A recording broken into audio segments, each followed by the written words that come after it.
Persis Solo takluk melawan PSM Makassar di Stadion Gelora B.J. Habibie, Kota Parepare, Sulawesi Selatan, Sulsel pada hari Senin 29 Agustus 2023 malam kemarin. Pelatih Persis Solo, Leonardo Madina, mengatakan timnya kebobolan di babak pertama meskipun telah bermain cukup baik. Pihaknya menilai PSM mampu memanfaatkan waktu ketika berada di situasi menang. Pelatih Persis Solo mengakui banyak kehilangan bola di babak pertama. Gol di pertahanan Persis Solo tersebut dicetak oleh Kenzo Nambu, pemain PSM Makassar, nomor punggung 39.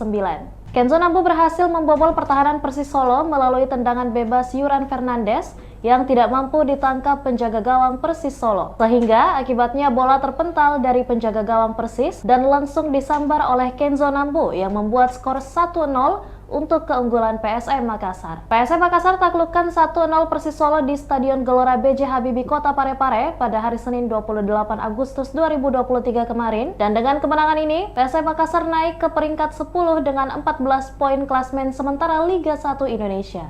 Kemenangan PSM Makassar didapatkan lewat gol satu-satunya yang diciptakan oleh Kenzo Nambu. Gol dicetak Kenzo Nambu yang dapat memanfaatkan bola mentah dari tendangan bebas Yuran Fernandes. Berawal dari serangan balik cepat yang didapatkan PSM, Adilson menggiring bola lalu dilanggar dekat kotak penalti Persis. Yuran Fernandes mengambil free kick tersebut, lantas bola meluncur deras dan menghujam gawang Pancardur. Kiper itu melompat dan menepis bola. Bola yang terlempar tidak jauh dari gawang langsung saja disambar oleh Kenzo Nambu dan merubah skor. Pada akhir babak kedua, PSM Makassar harusnya bisa menambah keunggulan. Berawal dari serangan balik cepat, Andi Harjito mengejar bola. Ia berduel dengan penjaga gawang Persis yang keluar dari sarangnya. Bola didapatkan oleh Andi dengan posisi sudah tidak ada penjaga gawang. Andi yang menguasai bola tanpa pengawalan tidak mampu mengkonversi peluang emas itu menjadi gol, dan PSM Makassar harus berakhir dengan 1-0.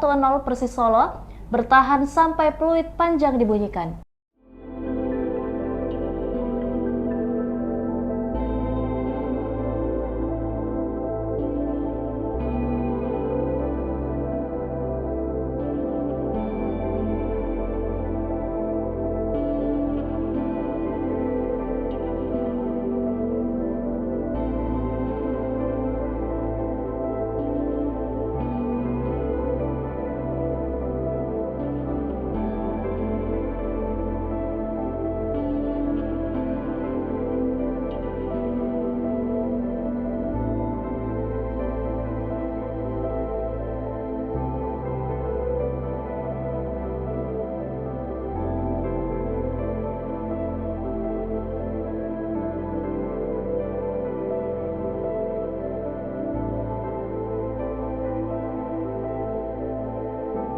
Demikian Tribun Hot News kali ini, dan jangan lupa saksikan berita lainnya hanya di kanal YouTube dan juga Facebook Tribun Timur.